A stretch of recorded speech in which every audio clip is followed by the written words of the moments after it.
Muy buenas tardes, amigos de las redes sociales. Un saludo cordial a cada uno de ustedes y gracias por esta pequeña demora en la transmisión de su programa Razones de Pueblo. Muchísimas gracias. Buenas tardes, Isabel. Desde Buenas España tardes. tenemos ya el gusto de tener a Isabel para conversar sobre un tema.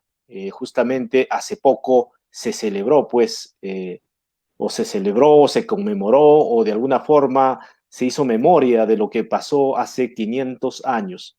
Para eso vamos a conversar con Isabel de la Cruz Gallego Soler. Ella es de España, licenciada en Historia y Geografía, especialidad Historia de América, antropóloga social y cultural, máster en Historia de América, en la especialidad de mundos indígenas. También ha acabado sus estudios en Derecho y Ciencias Políticas. Es docente y educadora. Isabel, buenas tardes. Un gusto de tenerte. Hemos tenido dificultad para salir a la hora exacta, pero estamos ya aquí listos para conversar contigo. Gracias una vez más por poder permitir conectarte con el Perú y reflexionar sobre este tema que es bastante apasionante. Buenas tardes. Buenas tardes a todo el Perú y a todas las personas que conecten y oigan desde cualquier lugar del mundo. Por supuesto. Muchísimas gracias, Isabel. Y lo primero que te voy a preguntar es un poco cómo es que ven el proceso de los 500 años y ya un poco más en España. ¿Cómo se vive? ¿Cómo se conmemora Bueno, esta fecha? es un tema muy complejo que afecta a muchos temas y las personas lo celebran o no lo celebran, depende de sus propias convicciones y sus propios principios. Hay un tipo de patriotismo español, como lo hay en todos los demás países, que celebra cosas que otras personas pensamos que no hay que celebrar. La historia no está para celebrarla, tampoco para condenarla ni para bendecirla. La historia está para conocerla y, si es posible, para aprender de ella. En el tema concreto de América, del tema famoso de la conquista, la colonización, yo soy de las que piensa que no hay muchas cosas que celebrar, ¿vale? Otra cosa es que los pueblos de América Latina voluntariamente y después de analizar, criticar y pensar mucho, decidieran que quieren no celebrar aquello, porque aquello tiene poco que celebrar, pero sí manifestar algún tipo de unidad, empatía por encima de la historia de encuentro de pueblos o cosas así. Pero yo creo que este tipo de festividades tendría que salir de los pueblos y no del poder. Cuando sale del poder es falso, no es auténtico. Yo, que conozco Latinoamérica bastante, dudo que voluntariamente los pueblos americanos celebraran el 12 de octubre si no se lo impusieran sus gobiernos o los poderes de turno, Por ¿vale? supuesto. Yo soy Claro. española y tampoco lo celebro, porque pienso que no hay nada que celebrar ese día. Ha salido un eslogan hace muchos años que dice nada que celebrar, ¿no? Y luego en el tema español, lo más triste, se mezcló ese día, se hizo Día Nacional de España, en épocas históricas tristes de la dictadura se llamó el Día de la Raza en muchísimos momentos, después el Día de la Hispanidad, ahora es el Día de España como si fuera algo, y se celebran desfiles militares. Es decir, para mí los desfiles militares no definen la identidad de ningún pueblo. Para mí Así es. no. Isabel, sí, efectivamente, aquí en América Latina los pueblos de indígenas no celebramos nada, ¿no? Solo tratamos de hacer memoria de lo que ocurrió y porque en realidad fuimos definitivamente una colonia, ¿no? Fuimos sometidos a la fuerza. Y lo primero que también te quiero preguntar esta tarde es, ¿qué es una colonia para ti? ¿Qué entendemos El por colonia? concepto son temas muy complejos, pero cuando hablamos de colonización en todos los sentidos, colonizar pueblos, un cuerpo, es ocupar forzosamente y de forma violenta a un territorio, pero un territorio poblado, porque si no hay población no hay ninguna resistencia, ¿no?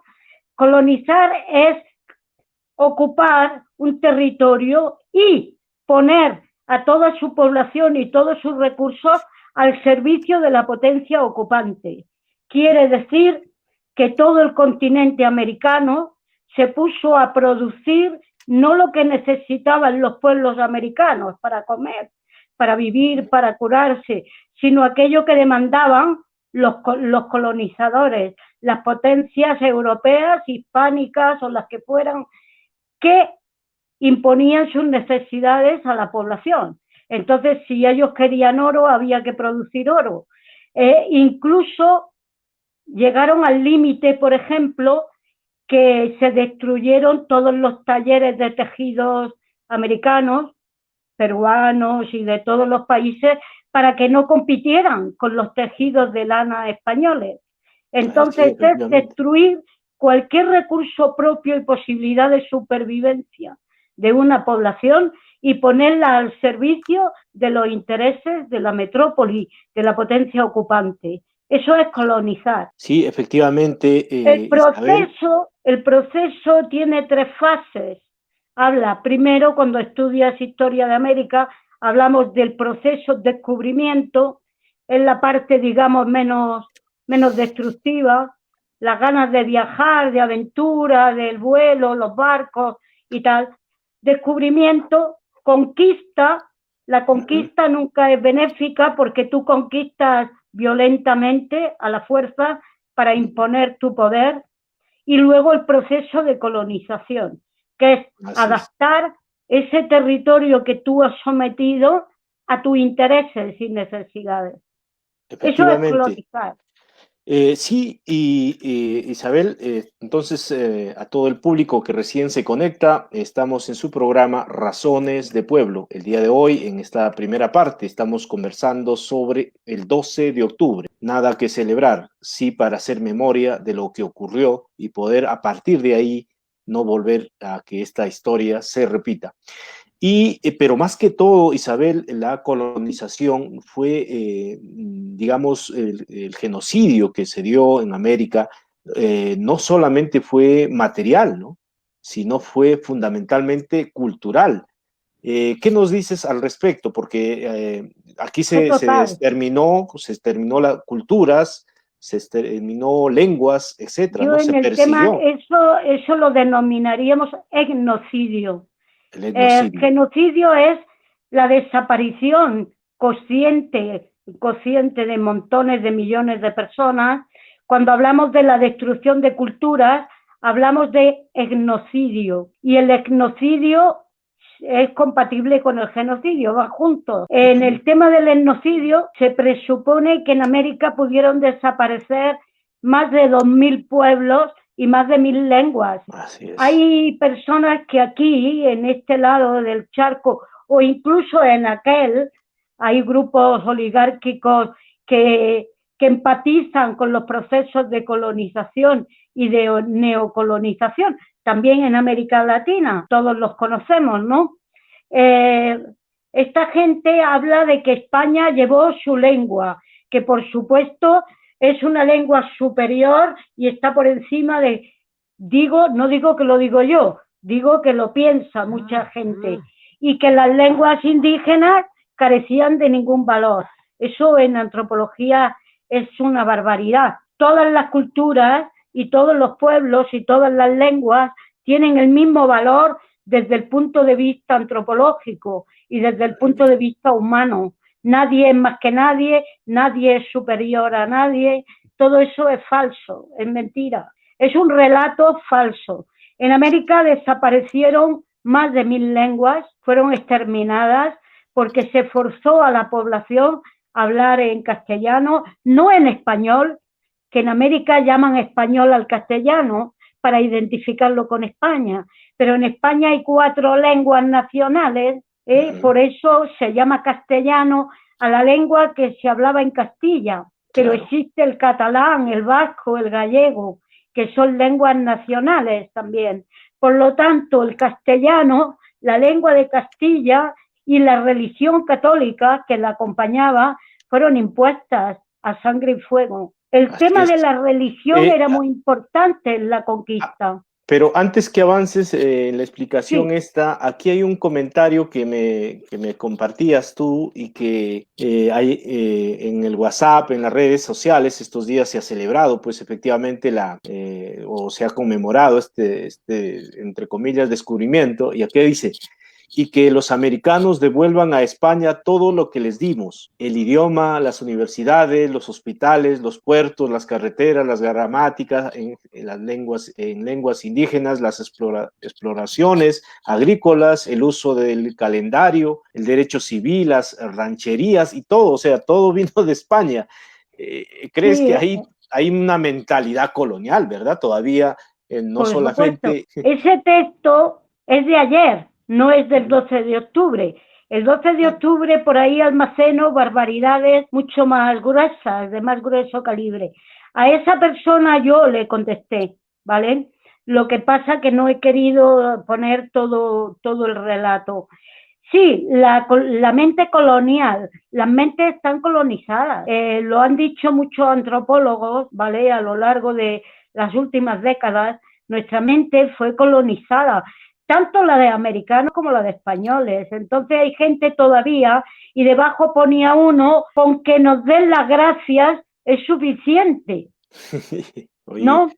Es decir, le pones debajo y le dices, bueno, si matar a 100 millones de personas o exterminarlas, destruir sus culturas, imponerle una religión, violar a las mujeres, dividir la sociedad en castas raciales, generar todo eso, hay que agradecerlo porque no deja uno. Claro que el tema de España depende con quién se compare, puede ser positivo. Cuando se compara la acción de Portugal en Brasil en los primeros 100 años y la acción civilizadora, entre comillas, de España en América, claro, la corona española se preocupó más de crear ciudades, de crear infraestructuras, carreteras, hospitales, universidades. Pero no hay que engañarse, no lo hicieron para los pueblos indígenas. Era claro, parte del proceso colonizador. Para que los españoles que venían desde muy lejos quisieran quedarse en América, tenía que haber una situación y una estructura que le fuera atractiva a la gente para que emigrara. Entonces, el crear universidades, escuelas, hospitales, no lo hicieron porque amaban a los indígenas locamente, lo hicieron para ellos mismos, para crear una estructura de poder que afianzara a la población blanca en los territorios colonizados y ocupados. Hay No otro hay que comentario engañarse, por acá, no hay que también, engañarse. otro comentario que me has compartido que dice que España nos entregue todo lo que robó a las Américas. Y Sí, la pero eso respuesta es, venía de ¿y qué una nos... persona de origen latinoamericano. ya, y que nos den gracias por prohibir hacer sacrificios humanos? Tan Esa salvajes fue la éramos, contestación de un español. tan salvajes somos, nos veían, o sea, hay mentalidad No, colonial. vamos a ver. Hay relatos históricos que sirven para justificar los genocidios. Si tú escuchas a alguien que es pro-nazi y que estaba de acuerdo con el holocausto judío, te dice, ¿ves? Es que los judíos eran muy malos y eran muy avariciosos y había que eliminarlos. Si tú oyes a alguien que odia a los palestinos, dice, hacen bien en matarlos porque son terroristas, ¿vale?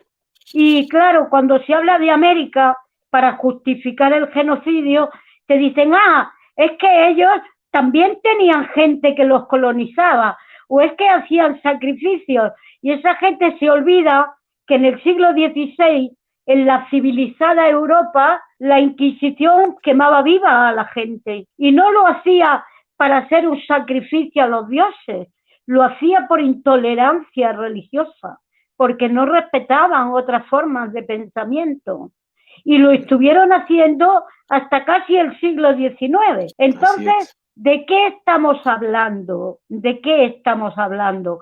Yo conozco un poco la historia de Perú y de América Latina y nunca se me ocurrirá decir que los incas eran unos jefes perfectos, porque los jefes nunca son perfectos y los gobiernos, las dictaduras o los poderes que mandan oligárquicos nunca son perfectos. Pero en el caso de Perú hay una diferencia muy clara entre los incas, que eran un pueblo de allí, que conquistó a otros y sumó las culturas precolombinas y las unificó, de una forma a veces cruel, porque también oprimieron a pueblos, ¿vale? Pero no se puede comparar cuando viene una cultura de otro continente y te trae culturas ajenas, religiones ajenas, ¿vale?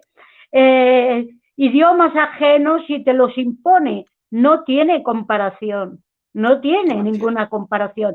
De hecho, los incas, que fueron una autoridad no imperial, se considera una jefatura, hicieron cosas muy buenas, en muchos aspectos funcionaron como un Estado socialista. ¿Por qué?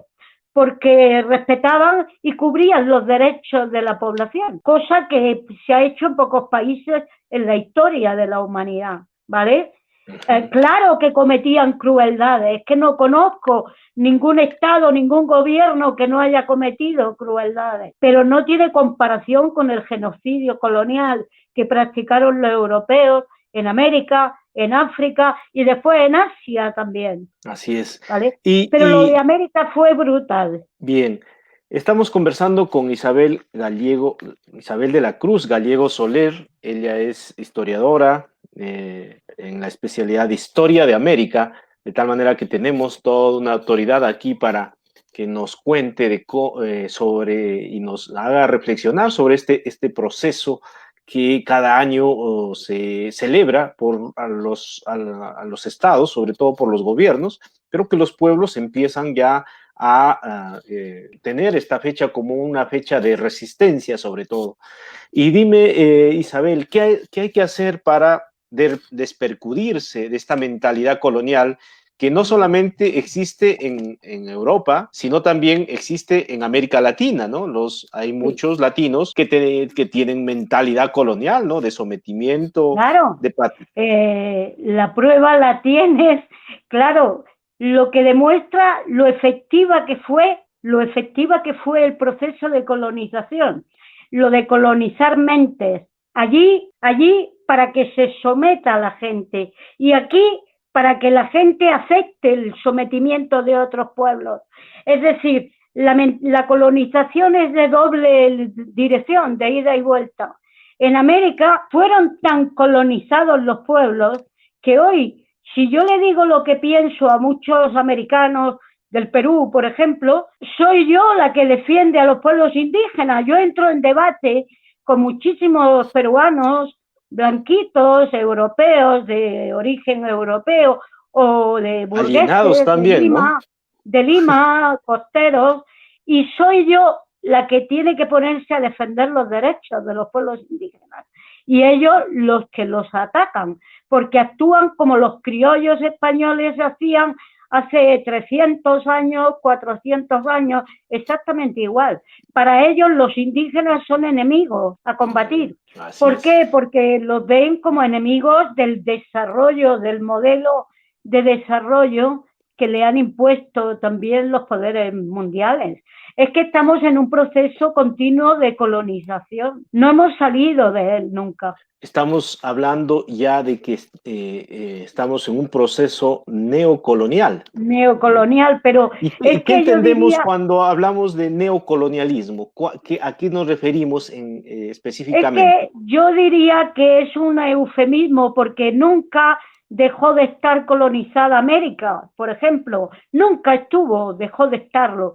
América se desprendió de la corona española primero en Latinoamérica y de la inglesa en el norte, pero nunca se desprendió de los colonizadores que se quedaron allí, porque aquellos que produjeron el levantamiento pro independencia, los líderes próceres que se llaman en América Latina de la independencia, eran militares españoles todos. Eran criollos, habían nacido en América, pero habían sido servidores del rey hasta hacía 4 días.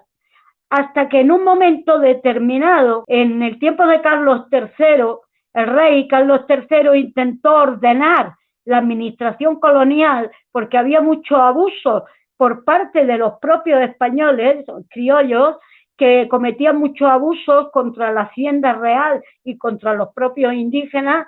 Intentó poner orden y eso supuso que se gestaran los procesos de independencia, sumados al momento de la Revolución Francesa y de todos sus aportes por la libertad, etc., etc. Pero todos los próceres, San Martín estuvo en la Guerra de la Independencia en España, luchando por la corona. Claro, y pocos días antes de convertirse en el libertador, fue soldado del rey de España. Entonces, lo que hicieron los criollos españoles fue romper con la monarquía porque llegó un momento que sus intereses particulares no eran los de la corona, pero no dejaban de ser españoles, europeos, antiindígenas, racistas. Es decir, en la mente de la gente no cambia en 2 días. Eso es falso. Entonces, claro, los primeros años de la independencia se gestó una mentalidad anti-española porque era necesario generar una estructura de país. Los países americanos no existían. Los países que se independizaron fueron casi los que la administración española tenía organizado, pero Bolivia y Perú eran el mismo territorio indígena prácticamente. Así es. El Alto Perú, el Isabel, Bajo Perú. Un poco para ir concluyendo, yo sé que en un media hora no se puede hablar, digamos, apenas algunas ideas nomás de lo que en realidad significó este proceso y comprometerte de repente para quizás establecer un curso todo completo de este tema, ¿no? De varios días con todos los que necesiten profundizar. Pero te pregunto, ahora ya no, España, Portugal no son los imperios del mundo. Claro. ¿Qué imperio? Somos neocolonia de otros imperios. ¿Y qué hay que hacer para enfrentar esa nueva forma de colonización o neocolonización? No es muy fácil, no es fácil aunque lo creas. Y quieras o no, España y Portugal, aún dentro de la Comunidad Europea, que nos da cierto respaldo, también somos parte sometida al poder de ese imperio. De otra forma, más, digamos, más tenue o más solapada, pero también. Bueno, yo pienso que lo primero, la gente necesita tener formación e información. Sin formación y sin información, la gente no tiene elementos para defenderse porque no entiende lo que pasa. Allí, por una razón y aquí por otra. Aquí hay un desconocimiento total sobre lo que supuso la historia de la conquista y la colonización de América. Hay un desconocimiento brutal. Hay muy pocas personas tienen conocimiento de historia de América para entender lo que supuso. Mucha gente culpa hoy a los americanos, a los latinoamericanos, de los problemas que sufren, sin entender que son el resultado de todo ese proceso histórico. Igual pasa con África. Hoy hay españoles que le dicen a los africanos que se queden allí en su tierra y que no molesten, pero no recuerdan cuando éramos nosotros los que íbamos a molestarlos a ellos y a joderles la vida de alguna forma, aunque suene fea la palabra, ¿no? Y en América, la población, sobre todo indígena, de origen indígena, sea andina o amazónica, yo la conozco en el Perú, es una población bastante, quizás es la población que más conocimiento tiene y más resistencia, porque ha vivido en sus carnes todo lo que ha sufrido de generación en generación. Quien necesita en América Latina más cultura, más conocimiento y más formación social, política y tal, son las poblaciones de origen europeo, blanco, precisamente las que viven mejor situación económica. La población de Lima, que son 11 millones de personas, y de las grandes ciudades costeras del Perú necesita conocer su historia de verdad. Así es. Porque es la que Isabel, más la conoce. muchísimas gracias por haberte conectado desde España. No pudimos conectarte a la hora exacta, pero tuviste algunas dificultades, pero siempre con el compromiso de poder intercambiar contigo, siempre con tu disposición. Muchísimas gracias desde nuestro programa Razones de Pueblo. Finalmente, te preguntaría, para cerrar, ¿qué le dirías a la gente? ¿Qué hay que hacer para seguir en la lucha por nuestra liberación, por nuestra emancipación? Tenemos que ser conscientes primero de principios básicos. No hay culturas superiores. Todos los seres humanos y todos los pueblos tienen la misma dignidad humana. Todas las culturas son iguales de válidas y hay que defender lo nuestro, nuestras culturas, hay que defenderlas. Lo que no implica que no aceptemos cosas nuevas que nos aportan otras culturas. Eso se llama apropiación cultural. Nosotros utilizamos todos el Internet, ¿vale? Y nos sirve para comunicarnos, porque es una herramienta útil para nuestra comunicación. Pero eso no puede dejar atrás que sigamos con orgullo y dignidad. Sobre todo yo le pido a los pueblos americanos, andinos, amazónicos, que nunca miren su cultura con complejo de inferioridad, que nunca se dejen tratar como inferiores y que defiendan sus ancestrales culturas que son milenarias y que tienen un valor humano inconmensurable. Todo mi respeto, mi cariño, mi afecto a los pueblos indígenas de América, todos, andinos, amazónicos, del norte, del sur, de todo, del centro, de todas partes, y me siento siempre muy cerca de todos ellos. Muchísimas gracias, Isabel. Gracias por estos pocos minutos de reflexión. Ha sido importantísimo saber la percepción que tienen los españoles, en este caso tú, pero desde una perspectiva pues, de pueblo, desde tu perspectiva de clase también, ¿no? Porque estamos hablando de los pobres americanos y los pobres españoles que están luchando también contra un modelo, contra un sistema que los oprime, ¿verdad? Al final, en el fondo de todo esto subyace el problema de clase. Así es, así Porque es. lo que se desconoce en América es que los pobres españoles se morían de hambre y eran maltratados exactamente igual que ellos. Ese es el problema de base, que es un problema de clase. Por supuesto. Muchísimas Aparte, gracias. hay racismo, por supuesto. Mucho Se racismo. suma el racismo y otras cosas, pero la clase siempre subyace. Isabel, te agradecemos bastante por tu tiempo. Esperamos siempre tenerte en otra oportunidad para poder seguir conversando de temas que tanto manejas y también que conoces en carne propia. En compartir ideas y pensamientos para mejorar la vida de la humanidad en general y la nuestra, la de todos los pueblos. Muchas gracias y hasta pronto. Un abrazo a Un abrazo. Isabel. Hasta pronto.